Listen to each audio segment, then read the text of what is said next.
Hello everyone, आप सभी का स्वागत है। आज फिर से हाजिर हूँ एक नए टॉपिक के साथ जिसका नाम है जीन पियाजे के संज्ञानात्मक विकास के सिद्धांत। अगर आप सी टैट, बी टैट, KVS या फिर किसी भी टीचिंग एग्ज़ाम की तैयारी कर रहे हैं तो ये वीडियो आपके लिए काफ़ी मददगार साबित हो सकता है, क्योंकि पियाजे से रिलेटेड थ्योरी हर बार किसी न किसी टीचिंग एग्ज़ाम में क्वेश्चन ज़रूर आते हैं। तो चलिए मैं आपको इसके इम्पॉर्टेंट की पॉइंट्स बताती हूँ जिसके थ्रू आप इसके ऑब्जेक्टिव को आसानी से डील कर सकते हैं। तो इस वीडियो को अंत तक देखें, नोट डाउन करें और अगर ये वीडियो आपको पसंद आए तो इसे ज़्यादा से ज़्यादा लाइक और शेयर करें, साथ ही हमारे चैनल को सब्सक्राइब करना ना भूलें। तो चलिए शुरू करते हैं। जीन पियाजे, जो कि एक स्विस मनोवैज्ञानिक थे, इन्होंने बच्चों की अर्ली स्टेज में थिंकिंग के बारे में बहुत सारे रिसर्च किए थे, जो आज के टाइम में भी बच्चों के स्किल्स को बढ़ाने में काफ़ी हेल्पफुल रहे हैं। इनकी थ्योरी खोज पर बल देती है। इनका कहना है कि बच्चे जो होते हैं वो मन से छोटे छोटे वैज्ञानिक होते हैं और अगर हम इन्हें इंटरेक्शन का, वातावरण में खोज का जितना ज़्यादा अवसर प्रदान करेंगे, बच्चे उतना ही ज़्यादा सीखेंगे और उनका माइंड उतना ही ज़्यादा डेवलप होगा। इन्होंने मेनली डेवलपमेंट से रिलेटेड यानी कि कॉग्निटिव डेवलपमेंट से रिलेटेड 4 स्टेजेस दिए हैं, जिनके नाम हैं sensory motor stage 0 to 2 years, pre-operational stage 2 to 7 years, concrete operational stage 7 to 11 years, formal operational stage 11 to 15 years। अगर हम इसे हिंदी में बताएं तो इसे हम संवेदी पेशी अवस्था, पूर्व संक्रियात्मक अवस्था, मूर्त संक्रियात्मक अवस्था, अमूर्त संक्रियात्मक अवस्था कह सकते हैं। इनकी हर एक अवस्था की कुछ ना कुछ खासियत है जिनसे आपके एग्ज़ाम में टॉपिक बनते हैं। तो पहली अवस्था है संवेदी पेशी अवस्था। जैसा कि आपको नाम से ही पता चल रहा है, संवेदी मीन्स सेंसेस, यानी कि बच्चा इस वक्त सेंसेस के थ्रू सीखता है।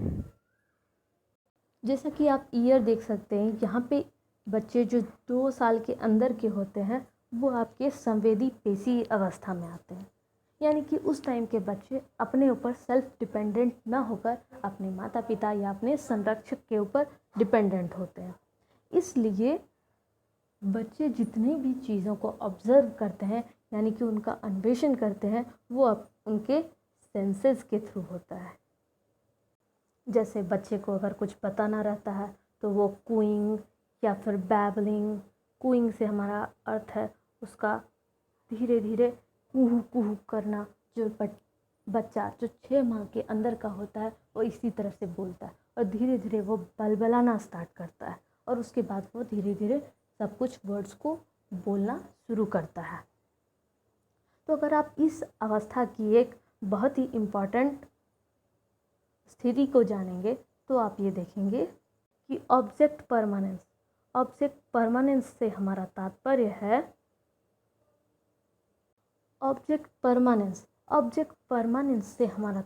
है बच्चा ये सीख जाता है कि अगर कोई वस्तु उसके सामने नहीं भी है तो भी वह इस दुनिया में एग्जिस्ट करती है, यानी कि वो उपस्थित रहती है।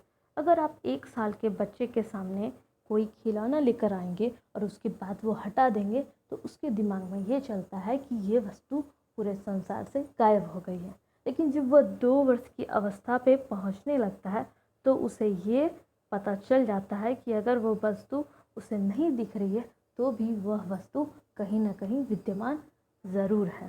तो यानी कि ऑब्जेक्ट परमानेंस यानी कि वस्तु स्थिरता इस स्टेज की सबसे इम्पॉर्टेंट खासियत है। पियाजे के अनुसार जो दूसरी अवस्था है वह है आपकी पूर्व संक्रियात्मक अवस्था, यानी कि प्री ऑपरेशनल स्टेज, जो कि 2 से 7 ईयर्स तक चलती है। इस अवस्था का बालक जब चलना स्टार्ट करता है तो बहुत ज़्यादा वो खोजी प्रवृत्ति का होता है, और अगर हम उनकी खोज को और ज़्यादा बल प्रदान करें तो वो बहुत कुछ सीखता है। और अगर हम बहुत ज़्यादा रिस्ट्रिक्शन लगा देते हैं तो वो अपने वातावरण की ओर अट्रैक्ट ना होकर के अपने ही अंदर संकुचित होता चला जाता है। संरक्षण करने में असमर्थता भी इस स्टेज की एक खासियत है। यानी कि अगर हम बच्चे को 2 ग्लासेस दें, जैसे कि 2 ग्लास में मैंने उसे दूध दिया, जो आपका ये ग्लास जो आपका छोटा है और मोटा है, साथ ही मैंने एक उसे लंबा ग्लास दिया जो कि लंबा है और पतला है, और अगर हम सेम अमाउंट का दूध इस दोनों में भरें तो बच्चे ये कहेंगे कि जो छोटा और मोटा ग्लास है उसमें कम दूध है और लंबे और पतले वाले ग्लास में ज़्यादा दूध है। ऐसा इसलिए होता है कि वो संरक्षण करने में असमर्थ होते हैं।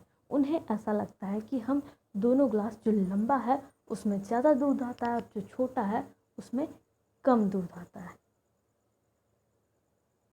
और यही जब वे 7 वर्ष की आयु पूरी कर लेते हैं तो उस स्टेज के बाद उन्हें ये पता चल जाता है कि संरक्षण क्या होता है। यानी कि अगर हम सेम अमाउंट के दूध को एक लंबे और पतले, साथ ही एक छोटे और मोटे ग्लास में डालेंगे तो वो ये बता सकते हैं कि दोनों में सेम अमाउंट का दूध डाला गया है। साथ ही हम तीसरी अवस्था की ओर चलते हैं जिसका नाम है मूर्त संक्रियात्मक अवस्था या concrete operational stage. Concrete operational stage, जो कि आपकी 7 से 11 वर्ष की अवस्था होती है। तो जैसा कि आप लोगों को यहाँ दिखाई दे रहा है, यह अवस्था 7 से 11 वर्ष के बीच की अवस्था होती है। इस समय बच्चा संरक्षण करना सीख जाता है, यानी कि किसी ऑपरेशन को वो अपने माइंड में रिवर्स करके सीख जाता है। जैसे कि वह अगर मिट्टी के टुकड़े को अगर वह किसी तरह से टूट जाता है तो वो उसे जोड़कर पुनः उसी अवस्था में लाने की कोशिश करता है। इसे हम संरक्षण के नाम से जानते हैं। साथ ही इस अवस्था की एक और खासियत इसका अमूर्त चिंतन अवस्था होना है। सॉरी दोस्तों, मूर्त चिंतन होना है। मूर्त यानी कि लॉजिकल थिंकिंग। मूर्त, अगर कोई भी सामान बच्चे के सामने अगर रहता है, जैसे कि मैंने एक फूल का अगर उदाहरण लूँ, तो अगर उसके सामने हम फूल देते हैं तो वो उसके साथ अपने आसपास के वातावरण को कनेक्ट करके उससे और ज़्यादा जुड़ी ज्ञान की बातों की जानकारी लेना चाहता है।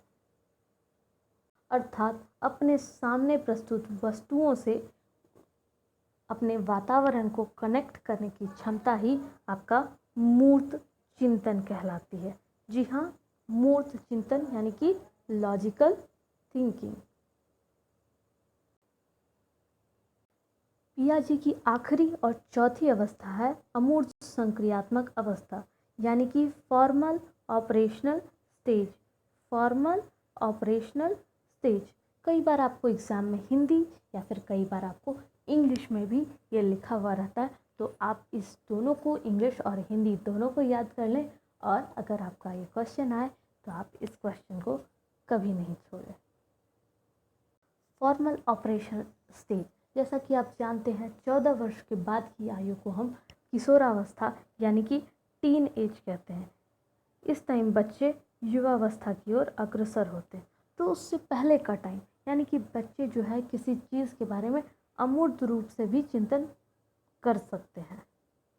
अमूर्त यानी कि एब्स्ट्रैक्ट थिंकिंग। एब्स्ट्रैक्ट थिंकिंग, अमूर्त चिंतन, ये आपका चौथा स्टेज है। यानी कि जो सामान आपके सामने नहीं है फिर भी आप उसके बारे में सोच सकते हैं। जैसे कि मैं स्कूल का उदाहरण लूँगी, तो किसी भी 11 ईयर्स से ऊपर के बच्चे को मैं स्कूल के बारे में बताऊंगी तो उसके दिमाग में तुरंत स्कूल की एक इमेज बन जाती है। तो इस तरह से आपके सामने जो चीज़ प्रेजेंट नहीं है और उसके बारे में आप सोचते हैं तो वो आपका अमूर्त चिंतन कहलाता है।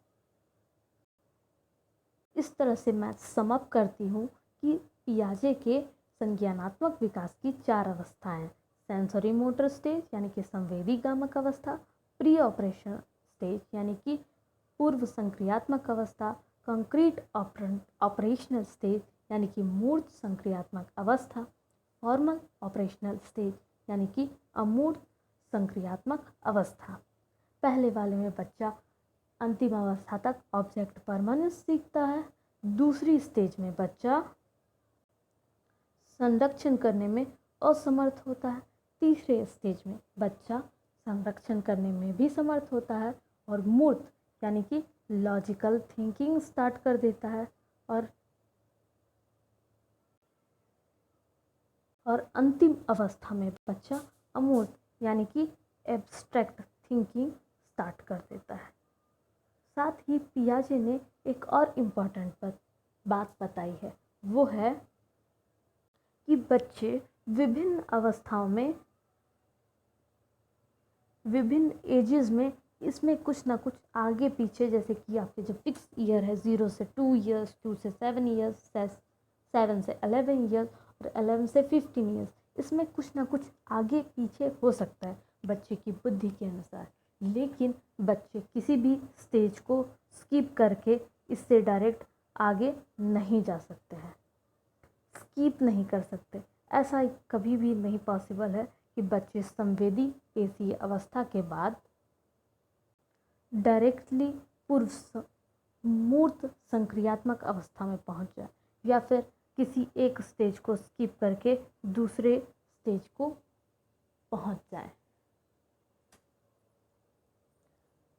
तो दोस्तों, आज का मेरा ये वीडियो समाप्त होता है। अगर आपको ये वीडियो पसंद आई हो तो इसे लाइक, शेयर और मेरे चैनल को सब्सक्राइब ज़रूर करें। Thank you.